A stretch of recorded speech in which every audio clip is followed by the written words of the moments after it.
I respectfully acknowledge Aboriginal and Torres Strait Islander peoples, the world's oldest educators and the traditional custodians of the land on which this podcast was recorded, Darkinjung country, surrounded by the beautiful Booty National Park, Brisbane Water and Putty Beach. The land we learn, teach, play and walk upon always was and always will be Aboriginal land.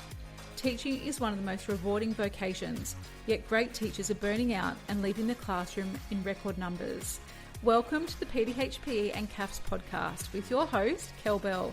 This podcast empowers busy New South Wales teachers of PDHPE, CAFS and HMS to teach with confidence, clarity and ease. I understand the challenges of teaching because I've lived them. With more than 2 decades in education, I've journeyed from classroom teacher to becoming New South Wales' trusted voice in PDHPE, community and family studies and health and movement science. Together with leading experts and teachers just like you, we're here to help you reclaim your afternoons, weekends and holidays through practical resources, supportive memberships and powerful professional learning. Ready to reclaim your time? Access your classroom-ready PDHPE, CAFS and HMS tools at thelearnnet.com/tools. So grab a cup of tea or coffee and let's chat about creating impact in your classroom without burning out in the process. Today's episode is going to be one about a topic that we really haven't spoken about before. One of our most popular, well, actually not one of, the most popular podcast episode of last year was our interview with Victoria Hackett all about learning outdoors and outdoor classrooms. Now, today's episode is also going to be talking about going outdoors, but we're going to be focusing on movement. Really in that umbrella of PE, but I don't want you to get scared about that and turn it off because I too, perhaps you feel this way, am not a sporty person. PE is 100% not my favourite subject to teach. I would not say that I'm good at it. I would not even say that I have great ideas. However, I think as primary school teachers, we wear so many hats. We actually are a master of so many different trades, and it's just about applying the skills that you're good at to the subject area. So if you feel like, oh, I'm not the sporty type, this episode's not going to be for me, this episode is for the person that doesn't feel like they are the sporty type. Because our guest today breaks it down, shares different ways that we can include movement, not just sport in inverted commas, into our classroom, into our day to benefit our students. Kelly has so much wisdom to share around PE and movement and the benefits that it has for our students, and I can't wait for you to hear from her. We have been friends for many, many years. We've been business and teacher friends. We often share ideas when it comes to helping teachers online, and we thought we have to go on each other's podcasts. So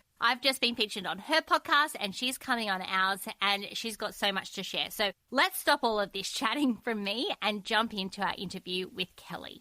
So Kelly, you're known for bringing movement into primary classrooms, well, all classrooms, not just primary classrooms. But why does physical education matter, not just for students' bodies, but for their engagement, confidence, classroom culture? Like, why does it matter overall? So I think we've said before that PE gets a very bad rap. Our kids love moving. Like if you have been teaching for a while, you would know automatically kids cannot sit still. It's not just our kindergarten and year 1 kids. Even our high schoolers, they cannot sit still. We are a moving human machine and our body needs to move. Our body needs to, get rid of that energy that we've pent up or we've kind of just, sat there listening to our teacher or, doing hard learning. Like when we're learning how to read as a kindergarten and year 1 and year 2 kid, it is hard. Our bodies need to kind of then go out and expend that energy somehow. And that's why movement, that's why PE actually is so important for our young kids and everyone. Like a lifelong physical activity is so important. Not just the physiological part of it, bone development and growth and muscles. From a physiological perspective, like most of us know, like you have to move your body. But psychologically, it enables our body and our mind to work together and to be calm. When we have that energy that's kind of like spent outside of the classroom, we can then come back more and we are like more focused. There is so much research out there about moving your body and then coming back in and focusing. As an adult, if you want to kind of go down that path for you, but for kids, it is really important. And we're actually sharing something that has been getting a lot of traction for New South Wales primary teachers. And I'm pretty sure it's going to resonate with all PDHPE, PE teachers across the globe, is having movement breaks in our class rather than brain breaks. And I don't know why that got traction. I think it's just maybe like reimagining it, reframing it, that doing PE doesn't have to look like going outside and having balls and bats and, everything else. It can actually be in the confines of our classroom, in our four walls. Absolutely. Some of our most popular episodes on this podcast have been about brain breaks. Every time we talk about brain breaks, I'm thinking about back to the ideas. They really are very movement based. Yeah. We know that when kids move their bodies, it's calming their little nervous systems to then be ready to learn and do the next things. Plus, it's not natural just to sit all day and listen.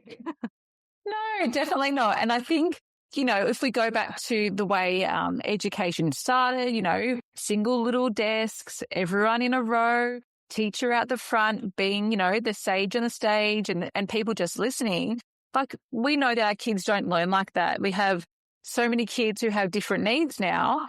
They need to be able to move their body. Absolutely. Okay, so many teachers out there, and I was one of these teachers, and I've said it to you before. They say, but I'm not a PE teacher, like I'm not sporty, because they feel nervous about movement activities. They feel nervous about getting outside. What's a mind shift that might help them feel confident to starting to weave more movement into their day?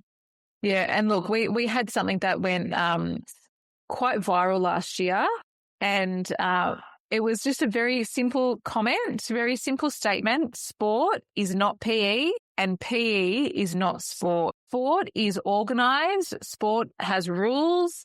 Sport has etiquette. Sport has tactics and strategies. And so does some physical education. But the PE part of it is you're doing education physically. So there's pedagogy behind that. And I think why a lot of primary teachers and even teachers outside of PE think that it is more difficult than what it needs to be is I reckon it comes back to what our experience was as a student, like PE for us, I think sport for us, the language around it, and also our experience as a pre-service teacher at university. Like, we've spoken to a lot of primary school teachers over the last 12 to 18 months. And they say our PE education part in our degree was very minimal.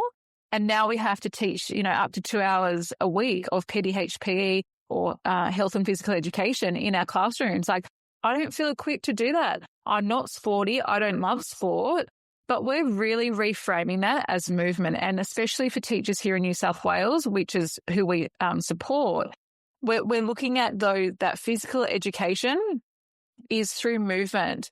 Movement doesn't have to be sport. It can be enjoying nature, having that appreciation. Even things like gardening is movement. Like you're actually moving your body. We are not designed to sit still as humans, especially as little humans, as young people. Like we have to extend that energy, and it is through movement. So if you aren't so confident, or don't love necessarily sport, I want you to kind of reframe that, in your own mind and call it movement. Certainly here in New South Wales, in the new syllabus, there is a push to call it that. It is movement. Obviously, it's called physical education, but there's a pedagogical approach to it. And look, there's lots of research. There's lots of research papers if you want to nerd out on that kind of stuff. But it is just reframing that. Sport is not PE, PE is not sport. Just because you don't love sport, certainly if you have, kids have to move, we have to move as humans. I love that because I would put myself in the non-sporty category. But many years ago, probably about 16 years ago now, I read this research about kids moving their bodies before learning and how much of an impact that would have on their brains and how much it would help their learning. And so what myself and my great partner did is that we started running with our kids in the morning. And it was only a little run. Like they had this like little patch, a little running thing. And we ran around it twice. It wasn't much. I could do it. I wasn't very fit at the time. But then we came into the classroom and gosh, it was a great way to start the day. And they also got all of those energies and those sillies out and they were just ready to focus. Yeah. So I really love that. Yeah. And I think those of us who have been around for a little while, I never taught it like this, that health hustles. Do you remember that? Like in that 70s and 80s? Yes. Well, I actually did it as a teacher too. We had a health hustle. Yeah. I can imagine if we went back to that, actually having a bit of movement in the morning. It doesn't take much. And that's a really big message that I'd love to share with your listeners is that movement doesn't have to be, this big organized orchestra of heaps of equipment. It can be very simple things in your classroom. It can be using things like Post-it notes or like little dots on your carpet. It can be getting the kids to do like a vertical jump up to the whiteboard. It can be getting the kids to, I think with transitions, like, when we go from doing one, a literacy block to our numeracy block, it might be getting the kids to transition from that. If we're just making them sit there for like 2 hours straight, if we say, okay, we're moving on to our maths block now, maybe putting a bit of music on. Music and movement always goes all together, dancing and moving, just being silly and fun. That then creates that good sense of kind of energy. And then the kids have that little break, that little movement break. Okay, we're now concentrating. We're now doing some deep learning. Let's get the energy out first. Let's come back. And using simple things in your class, just fun things in the classroom to really bring that movement to life is something that we're sharing. We're also saying that it's 5 minutes every single day. That equals 25 minutes of movement across your school week. Like it's not much. If we increase that a little bit, if we went, 10 minutes every day, that's 50 minutes in a week. You've already like pretty much been able to get, a big chunk of your physical education, done and dusted with just simple things. Yeah, I really like that because sometimes teachers feel time, not sometimes, all the time. Teachers feel time poor. So we've got to work at ways to build in those opportunities throughout the school day without it being like that extra thing like, all got to go outside now. Got to put in the classroom management for that. Sometimes you don't have an easy class and it feels overwhelming. Yeah. What about well-being? Because we know that being physical helps well-being. As adults, we know that. How can movement help support children's emotional regulation and maybe even teacher well-being? Yeah, great question. And I have a bit of a spin on this. We know a lot of primary school teachers and schools across Australia. We have a lot of shiny objects out there and we're like, I want to do this wellbeing program and rock and water and the resilience project and this, and there's like so many things out there. If we actually just sat back a little bit and looked at our PDHPE syllabus or HPE syllabus in other states and went, we're actually teaching this stuff in this particular KLA. Imagine if we just had a bit more extra time to plan for it effectively. We wouldn't have to actually do all the extra parts of it. We could actually focus on our kids and actually incorporate physical education and PDHPE in New South Wales a bit better, a bit stronger if we just took the time or if we had access to resources that would save us that time. We know the importance of moving our bodies. We know the importance of being able to feel confident in the way your body moves, to have that posture, to also like let it all go crazy. Like that's okay to do that as well, to get that energy out, that confidence, that self-esteem, the strategy, the problem solving when we're doing physical education. There are so many things that PE teaches us. Resilience. My arm was a bit floppy or I can't quite get my knees up to do, a gallop properly. Okay, well, next time I do it, I might watch my friend in the class or I might watch my teacher. Okay, now I'm going to try it myself. A lot of experimentation, a lot of silliness and fun, and so much learning that goes behind physical education. We're not actually learning sport. We're learning physical education. We're learning to move this wonderful, beautiful body that we've been made with and that, we've been put in. There's so many benefits for our well-being, let alone, our physical well-being as, for young kids and even for us as teachers. For us to actually be able to relax with our kids and just be fun and silly and enjoy ourselves. And we put the music on. Music is always great, as I said before, for movement, not just for the kids, but for us as well. And the kids see us. Like, we know that they're sponges. Doesn't matter if we're teaching like little kindergartens or, big high school kids. They watch and observe. They start to see us. Oh, Mrs. Bell really loved that, that little song that we put on, all that dance. Look, it's just being able to let your hair down a little bit, I think, in PE without getting, super stressed out about it. I actually have never really thought about it from that perspective before, but like you're wearing a different hat and it's good for kids to see you wearing that different hat. And you don't need to be like the literacy reading groups running teacher when you're teaching PE. You might have different expectations. You might have different routines and rhythms in order to manage the class. And that's okay. I think that's kind of like a permission note for teachers. It is. So we're giving you the permission note to let your hair down, be yourself, let the kids see you in a different light. And I think that's where part of the magic is within PE. And I'm going to say PDHPE or HPE in other parts of Australia, that we have the opportunity for our students to see us outside of the classroom. So things like sporting teams, going on Duke of Edinburgh for older kids or rep teams, Bring It On for high school kids, Wakakiri. The kids see us outside of the classroom and see us as like a normal human being. Like, we're teachers, but we're actually humans, because we get to kind of be ourselves a bit more without the physical sometimes constraints of the four walls, or also like being so rigid. Movement, there is some, rigidity of it. There are rules and stuff that are associated with sport, but not always with PE. Like, PE is being able to move your body, experimenting, seeing, did that work? No, I have to kind of have my shoulders back a little bit more. And that's where those connections with the kids really flourish. Often in high school, you'll always see the kids really love PE. They love their PE teacher. I think part of the magic is that the kids get to see us in a different light, in a different way. They do really love their PE teacher. Yeah. Like, the PE teachers are a different breed of teacher. We are different. And that's why I've never really thought about it that way.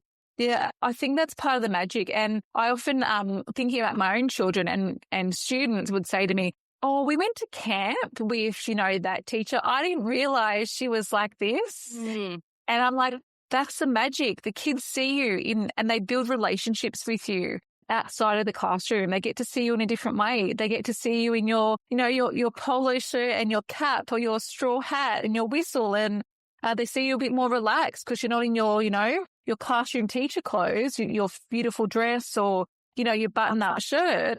They get to see you in gear that's a bit more relaxed. And it kind of, I think, just that well-rounded teacher.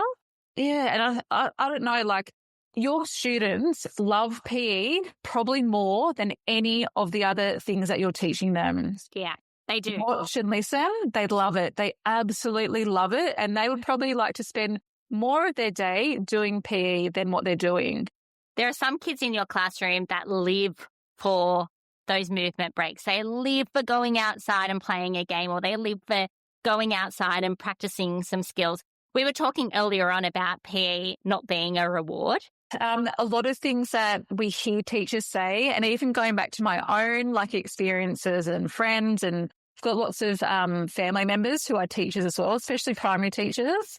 And the word on the street is that PE is used as a reward. If you don't do this, we're not going outside and doing PE, or the opposite way around. If we do, if we get through these maths activities, we're going to go outside and do our PE now. Or if you do this, we're going to have extra PE time at the end of the day. And we're setting our kids up to not enjoy PE necessarily, or to think that it's meant to be a reward. It's not. It's a moral obligation that you give your kids an opportunity to move their body every single day. It's a need and a want of us physically and emotionally. A lot of teachers are still using that as like a bit of a carrot. Do this and this will happen. Or if you don't do this, you're not doing that. And look, as parents, like I'm not perfect in any way, shape or form, but it's one of our rights, as a young person to be able to freely move. I think it's even in one of our, children's rights of the child. And I don't have these things on me right now, but I'm pretty sure there's one of those as we should be able to move our bodies. Try to take it out of your language because it just slipped in. It's not intentional, but maybe it's became something that we've said to our kids because they love it so much. You're like, well, what else am I going to use? Like, I'm going to use the biggest stick in the room. Like, PE is the most favorite thing. I'm going to, use that as either a reward or as a punishment. Especially with those kids that are the active kids that want it the most. And then that's when you use it as a reward. But you're right, they deserve to have that. And it's a part of the curriculum. It's a part of the syllabus. We have to do it. I've fallen into that trap too, everyone. So if you're feeling like, I feel bad, like I use that as a reward, that's okay. I've done it too. I've said, we finish everything, we get 20 minutes of extra time outside to play a game as a reward. But you're right that it's something that we need to include. The kids need to have the opportunities to move their bodies. The ones that we are often using it as a reward for are the ones that need it the most. Yes. Yeah, that's so true. So what would your advice be if teachers want to, like they're listening to this, they're feeling inspired tomorrow, they want to go and put more movement and more connection into their classroom without feeling overwhelmed? What would a tiny step be or a piece of advice to do that? Okay, so a couple of things, really easy ones that you can use. Look in your physical classroom. Some of us have green classrooms, we're lucky, but look in your four walls and look for things that you can already use. You don't have to go to the sports shed, to the PE storeroom. Just look for physical objects in your classroom. Things like Post-it notes can be used as little stepping stones in your class on the carpet. You might have some of your home readers in tubs. Those tubs can be used as little landmarks in your classroom. They could be used as bases that the kids might hop to in an activity. You might have some crazy crazy balls or some fidget toys or crazy chicken. Anything that's in your classroom that is tangible, maybe not pens or scissors or rulers, but anything that's physical, like a tangible object, could be used for movement in your class. And it's then going, okay, that's great, Kell, but I'm all out of ideas for that. Yeah. There are lots of resources out there that will help you with this. We have created some really fun Google slides for teachers. There's 164 activities. You will have so many ideas. And we've created it as like a Google slide. We've got a visual, we've got some instructions. We've mapped it to the syllabus for our fundamental movement skills. And teachers can put that up in their classroom and go, okay, we're doing that very quick 2 to 3, 4 minute activity that is going to be our movement break, either from one transition to the next or from one literacy block to numeracy block, whatever it is. But using your physical space and looking at how can we maximize this? Let's bring our classroom to life. If we've got some cushions in the corner, how can they be used as, maybe like you might play duck, duck, goose, and there's like a little person in the middle. Just be creative. Everyone is very creative as a primary teacher. I've never met any primary teacher who is so rigid. Imagine your classroom is like a big, like a whirlwind of movement. You have so many opportunities to help the kids be able to use that space. You could even do like a vertical jump up onto the top. There's quite a number of fundamental movement skills. So you can kind of go, well, how can I maybe incorporate, Ash and I were talking about this before in our podcast, integrating some content and using movement in that. So just being creative with your space, but also getting some resources even to your either PE toolkit or your fundamental movement skills toolkit to bring movement to life in very simple ways that you may not have ever considered before. So what I'm getting from here is that simplicity is the key. Yeah. You don't need fancy resources. No. And we can just integrate it with creativity. We don't need to stick to these rules that we think sport in inverted commas is because PE is not sport. Yes, exactly right. I love it. It's simple. And then you can go, okay, well, that's one activity. We've tried that. What else can I use in my classroom, or what else can I grab from the storeroom to then, bring back to class? It could be little bean bags. It could be some hula hoops. There's no OH&S issue with having a hula hoop in a classroom. You need to set the boundaries. You need to set those classroom management, behaviors. Your kids will work with you if they're moving in your classroom. And then you go, okay, well, that's our little movement break in class, 5 minutes a day for 5 days a week, 25 minutes up your belt. What if we then said, okay, we're going to do a 10-minute movement break outside every second day, whatever it is, just thinking outside the box and bringing that to life in your classroom. Yeah. If Alicia was here, the next comment would be, then let the kids lead you. Once you start saying to them, we're doing this, once you just start doing an activity, then the kids are going to come up with ideas, and they often come up with the best ideas. And that's how she often runs her classroom, is having that student-led and having those ideas from the kids. And it's so true. Like, even you might teach them a little game or a little movement brain break, and then they say, but what about if we added in this? And it makes it so much better. Yeah, 100%. And we know that kids out in the playground, they're making up games all the time. Like, they could run your class and do the movement for you and do the PE for you. They're modifying rules. They're modifying their games that they're playing on the playground. Trust me, they will know what to do. And you can ask them, hey, okay, who's got one rule that we can change with this particular game to make it harder, to make it easier, to incorporate some skipping, to incorporate some jumping into that activity. They're the best lessons because it makes the kids, own their learning and their ideas, and they just that enjoyment, the fun, the laughter. Yeah, it's just magic. It sure is. So, Kelly, last year we started this new thing on our podcast where we would ask a question from a past guest who's left it. Do you listen to the Diary of a CEO?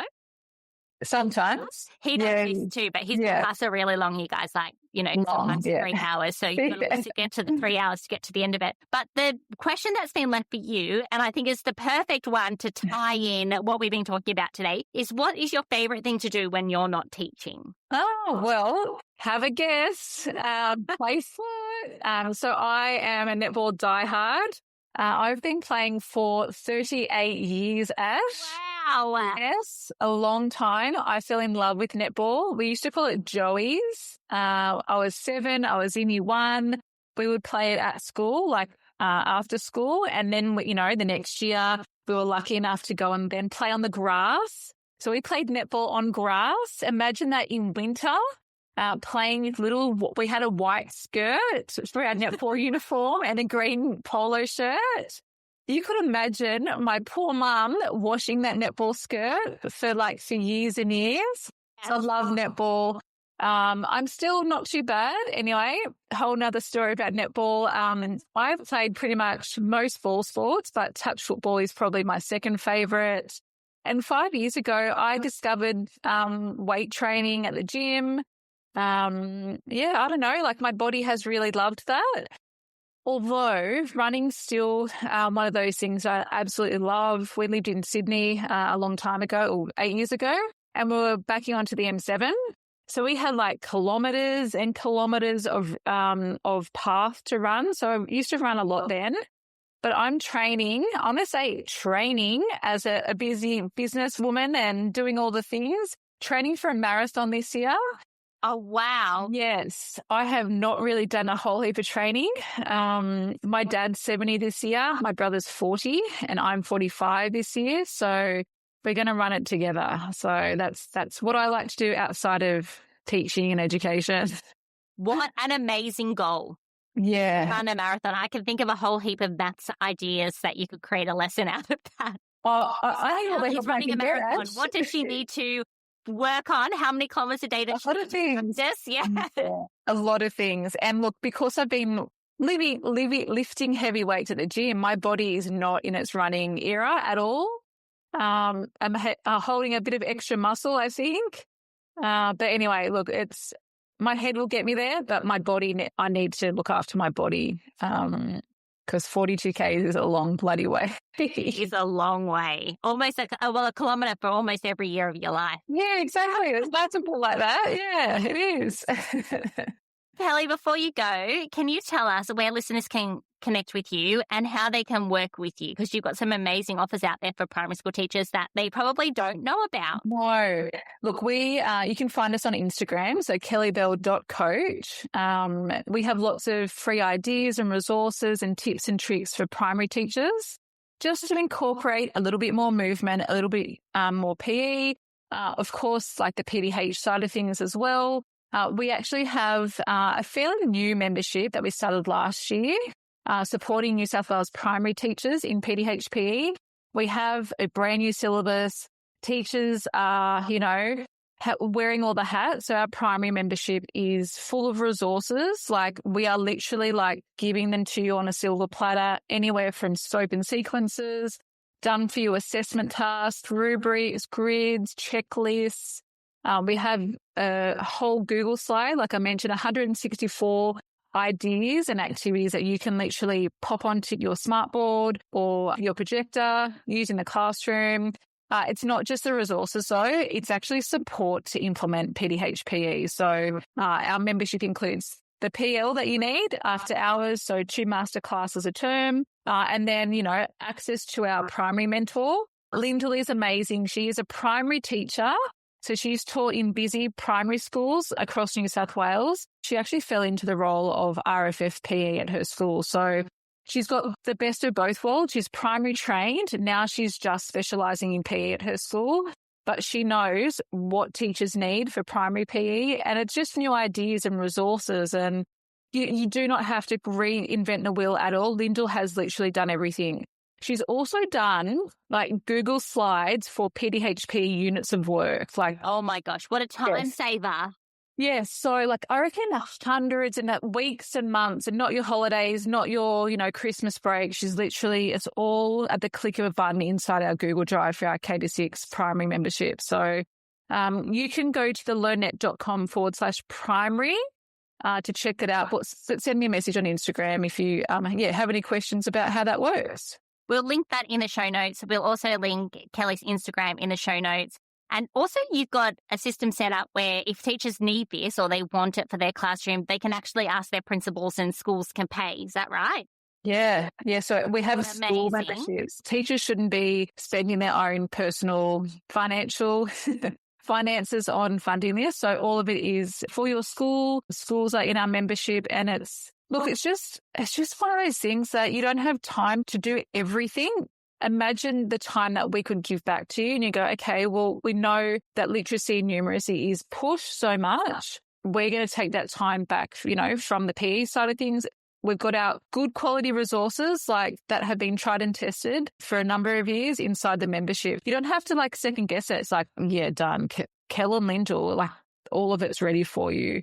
And schools are the ones who are paying for that because it's that hybrid. It's like professional learning, but also the resources to match it. No-brainer, an absolute no-brainer is what we've been saying. It is a no-brainer because sometimes these, especially professional development in this area, it gets sort of pushed to the wayside because we're doing so many other things as primary school teachers and we have to wear so many hats as primary school teachers. Yeah. So this will really help with this PE hat. Kelly, It's been such a pleasure chatting with you. I feel inspired to go out and move my body. I've already been for my walk today. I've got my week in about an hour. Nice. So I'm going to get myself all prepared. Thank you so much for joining us. My pleasure. Thanks for having me on, Ash. One of my main takeaways from our chat with Kelly is that sport is not PE and PE is not sport. And at the very beginning of this episode, I said, I'm not the sporty type. You too may be nodding your head saying, neither am I. But they're two different things. And I really like how Kelly broke that down. And a lot of the things that she said, I was like, oh, that wouldn't be too hard in the classroom. I've got those skills. I know how to create movement breaks. I know how to create games that get kids to move their bodies. And I bet you're feeling the same way too. And sometimes just that validation can have such an impact on us as teachers. This episode was brought to you by the K-6 primary and 7 to 10 PDHP memberships, the CAFS Collective, and the Health and Movement Science membership, our communities designed to support and empower busy teachers like you. Explore them along with a suite of helpful teaching tools at thelearnnet.com. If you've loved today's episode, don't keep it to yourself. Share with a colleague, take a screenshot and tag me on Instagram at kellybell.coach. I love seeing what resonates with you. Make sure you subscribe to Apple Podcasts or Spotify to stay connected. And if you took even one thing away from today's chat, I'd be so grateful if you could please leave us a review. See you next week. Here's to finally reclaiming your time as a busy New South Wales teacher.